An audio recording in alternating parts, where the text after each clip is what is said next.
नमस्कार दोस्तों, आज की कहानी में आपका स्वागत है। आज की कहानी का नाम है नारद जी फंस गए माया जाल में। एक बार नारद जी को यह अभिमान हो गया कि उनसे बढ़कर इस पृथ्वी पर कोई दूसरा भगवान विष्णु का भक्त नहीं है। उनका व्यवहार इस भावना से प्रेरित होकर कुछ बदलने लगा। वे भगवान के गुणों का गान करने के साथ साथ अपने सेवा कार्यों का भी वर्णन करने लगे। भगवान से कोई बात छुपी थोड़ी ही रहती है। उन्हें तुरंत इस बात का पता चल गया। वे अपने भक्त का पतन भला कैसे देख सकते थे, इसलिए उन्होंने नारद को इस दुष्प्रवृत्ति से बचाने का निर्णय लिया।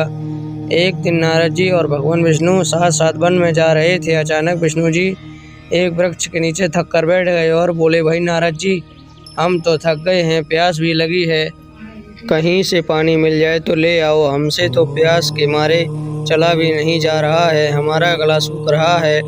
यह सुनकर नारद जी तुरंत सावधान हो गए। उनके होते हुए भगवान भला प्यासे कैसे रह सकते थे। वे बोले, भगवान अभी लाया, आप थोड़ी देर प्रतीक्षा करें।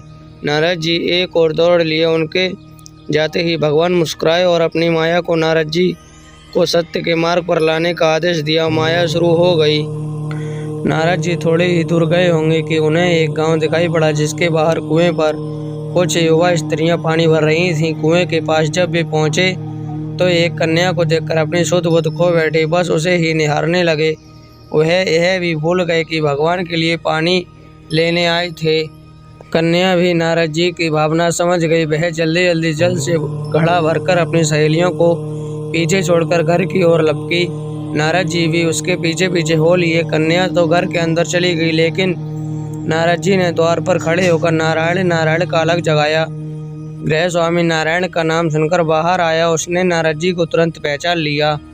वह अत्यंत विनम्रता और आदर के साथ नारद जी को घर के अंदर ले गया और उनके हाथ पैर धोकर स्वच्छ आसन पर बैठाया तथा उनकी सेवा सत्कार में कोई कमी नहीं छोड़ी।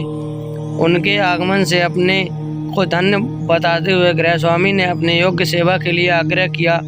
तो नारद जी बोले, आपके घर में जो कन्या जल का घड़ा लेकर अभी आई है, मैं उससे विवाह करना चाहता हूँ। नारद जी की यह बात सुनकर गृह स्वामी एकदम चकित रह गया, लेकिन उसे प्रसन्नता भी हुई कि मेरी कन्या एक ऐसे महान योगी तथा संत के पास जाएगी। उसने स्वीकृति प्रदान कर दी और नारद जी को अपने ही घर में रख लिया। 2-4 दिन पश्चात शुभ मुहूर्त में उसने अपनी कन्या का विवाह नारद जी के साथ कर दिया तथा उन्हें गाँव में ही उतनी धरती का टुकड़ा दे दिया। खेती करके वे आराम से अपना और अपने परिवार का पेट भर सकें। अब नारद जी का बीड़ा एक खूंटी पर टंगा रहता, जिसकी ओर उनका ध्यान बहुत कम जाता। अपनी पत्नी के आगे नारायण को भी भूल गए। दिन भर खेती में लगे रहते, कभी हल चलाते, कभी पानी देते, कभी बीज बोते तो कभी निराई गुड़ाई करते। जैसे जैसे पौधे बढ़ते, उनकी प्रसन्नता का पासवार न रहता। फसलें हर वर्ष पकती कटती, अनाज से उनके कोठा भर जाते। नारद जी गांव के एक संपन्न किसान माने जाने लगे। वर्षें बीतती चली गईं और नारद जी की गृहस्थी भी बढ़ती चली गई। 3-4 लड़के लड़कियां भी हो गए। अब नारद जी को एक क्षण की भी फुर्सत नहीं मिलती थी। वे हर समय बच्चों का पालन पोषण तथा पढ़ाई लिखाई में लगे रहते अथवा खेत के काम में लगे रहते थे। अचानक एक बार तेज बारिश हुई, जिसने कई दिनों तक बंद होने का नाम ही नहीं लिया। बादलों की गरज और बिजली की कड़क ने सबके हृदय में भय उत्पन्न कर दिया।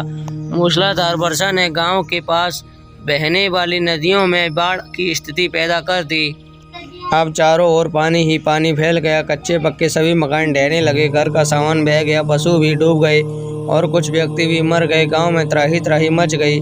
नारद अब क्या करें। उन्होंने भी घर में जो थोड़ा सा कीमती सामान बचा था उसकी गठरी बांधी और अपनी पत्नी तथा बच्चों को लेकर जान बचाने के लिए पानी में से होते हुए बाहर निकलने लगे। नारद जी बगल में गठरी थामे एक हाथ से एक बच्चे को पकड़े और दूसरे हाथ से अपनी पत्नी को संभाले हुए थे। पत्नी भी एक बच्चे को गोद में और एक का हाथ पकड़े धीरे धीरे आगे बढ़ने लगी। पानी का बहाव अत्यंत तेज था तथा वह भी पता नहीं चलता था कि कहाँ गड्ढा है और कहाँ टीला। अचानक नारद जी ने ठोकर खाई और गठरी बगल से निकलकर बह गई। नारद जी गठरी कैसे पकड़ते, दोनों हाथ तो गिरे थे। मन में सोचा फिर कमा लेंगे।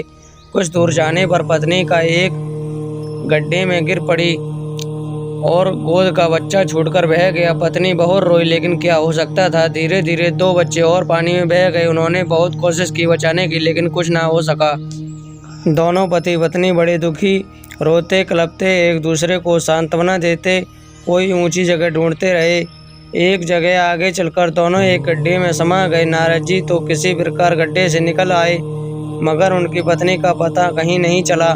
बहुत देर तक नारद जी उसे इधर उधर दूर दूर तक ढूंढते रहे, लेकिन व्यर्थ रोते रट उनका बुरा हाल था।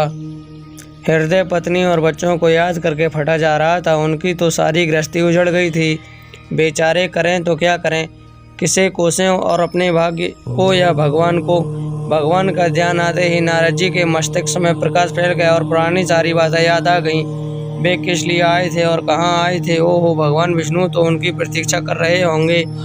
वे उनके लिए जल लेने आए थे और यहाँ गृहस्थी बसाकर बैठ गए। बरसों बीत गए गृहस्थी को बसाने में और फिर सब नष्ट हो गया। क्या भगवान अब भी मेरी प्रतीक्षा में उसी वृक्ष के नीचे बैठे होंगे। यह सोचते ही बाढ़ अंतर्ध्यान हो गई और गांव भी अंतर्ध्यान हो गया। वे तो घने वन में खड़े थे। नारद जी पछतावे और शर्माते हुए दौड़े। देखा कुछ ही दूर पर उसी वृक्ष के नीचे भगवान लेटे हैं। नारद जी को देखते ही उठ बैठे और बोले, अरे भाई नारद, कहाँ चले गए थे। बड़ी देर लगा दी, पानी लाए या नहीं।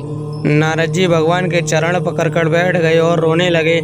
उनके मुंह से एक बोल भी नहीं निकला। भगवान मुस्कुराए और बोले, तुम अभी तो गए थे, कुछ अधिक देर थोड़ी ही हुई है। लेकिन नारद जी को लगा था कि बरसों बीत गए। अब उनकी समझ में आया कि यह सब तो भगवान की माया थी, जो उनके अभिमान को चूर चूर करने के लिए पैदा हुई थी। वे सोचने लगे, उन्हें बड़ा घमंड था कि उनसे बढ़कर त्रिलोक में दूसरा कोई भक्त नहीं है। लेकिन एक स्त्री को देखकर वे भगवान को भूल गए। उनको पछतावा होने लगा और उनका घमंड जरा सी देर में ढेर हो गया। वे पुनः सरलता और विनय के साथ भगवान के गुण गाने लगे। दोस्तों, यह कहानी आपको कैसी लगी मुझे कमेंट करके ज़रूर बताना। धन्यवाद।